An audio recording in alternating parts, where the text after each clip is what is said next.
Sam Israel writes, Dear Collider, with the upcoming Batman vs. Superman movie coming in March, I was wondering, who do you think will receive more screen time?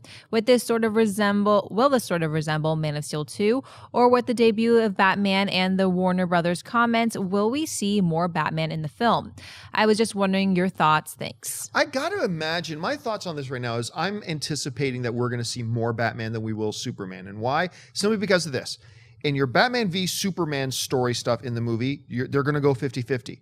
But then on top of that, you've got to introduce us to Batman and give us a glimpse. You're not going to retell the origin story, but they're going to take a minute segment or 2 minute segment here. So this is where Batman came from, blah, blah, blah. Give us a little bit more time to get to know Bruce Wayne because we've already had Man of Steel to get to know Clark Kent. So I think there's going to be a good chunk. And once you get past all that, I think it's 50-50. But I think that first act of the movie, the lion's share of the time is going to go to Bruce Wayne and Batman. So I think we're going to get more Batman than Superman. What do you think? I think Batman by a hair, just because you also have to realize that we have Christian Bale still in our heads. So we've got to establish this is the new Bruce Wayne. This is the new Batman. So even in the trailer, when you see him running through the destruction of, you got to understand that he was there. He was in Metropolis when all that went down. And it's more about that story of him having to put back on the suit and going after Man of Steel. Superman's already been established in that first movie.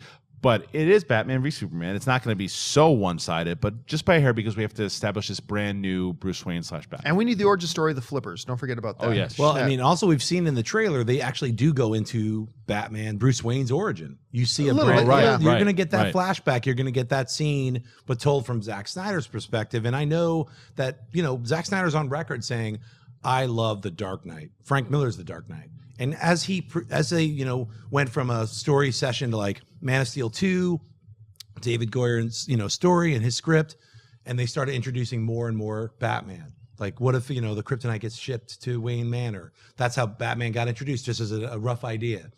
All of a sudden, oh, that's a great idea. That's why they took such a long break. They had to rework that script. Chris Terrio comes in. They added a lot more Batman. I'd say they added about 40 minutes of Batman because they started going back into the Dark Knight and some of the best stories about Batman once they got Ben Affleck, and they restructured that entire screenplay is basically what happened. And now I think you're right. It's a 50-50 split. It's Batman and Superman, but you're going to see a little bit more Batman because it's reintroducing that character into this new world.